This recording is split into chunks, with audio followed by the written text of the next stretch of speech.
Xin kính chào quý vị. Tháng 9 năm 2023, xuất khẩu tôm Việt Nam đạt 322 triệu đô la, giảm 8% so với cùng kỳ năm ngoái. Mặc dù chưa thoát khỏi tăng trưởng âm, nhưng mức giảm đã thu hẹp dần qua từng tháng. Lũy kế 9 tháng đầu năm nay, xuất khẩu tôm đạt 2,5 tỷ đô la, giảm 26% so với cùng kỳ. Xuất khẩu tôm Việt Nam trong tháng 9 năm nay nhìn thấy tín hiệu tích cực từ các thị trường như Mỹ, Australia, Canada, Bỉ, Đài Loan với mức tăng trưởng dương từ 1 đến 54%. Các thị trường lớn còn lại như EU, Nhật Bản, Hàn Quốc vẫn ghi nhận tăng trưởng âm từ 10 đến 26%, tuy nhiên mức giảm đã thấp hơn so với những tháng trước đó. Riêng thị trường Trung Quốc và Hồng Kông, sau khi tăng trưởng dương trong 3 tháng 6, 7 và 8, xuất khẩu tôm sang thị trường này lại tiếp tục xu hướng giảm.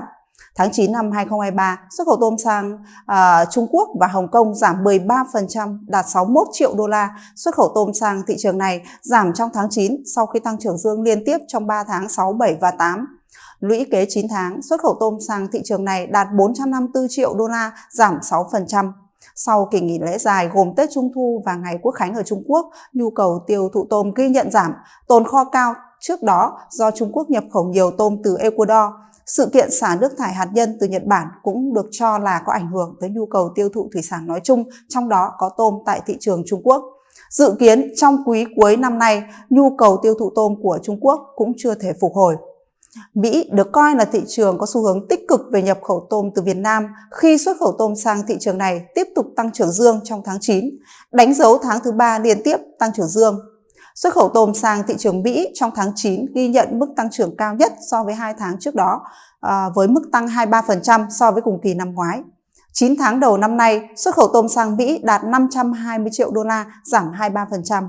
Nhập khẩu tôm vào Mỹ trong tháng 8 năm nay tiếp tục tăng với tổng cộng gần 74.000 tấn, tăng 3% so với cùng kỳ năm ngoái và tăng 6% so với tháng trước đó.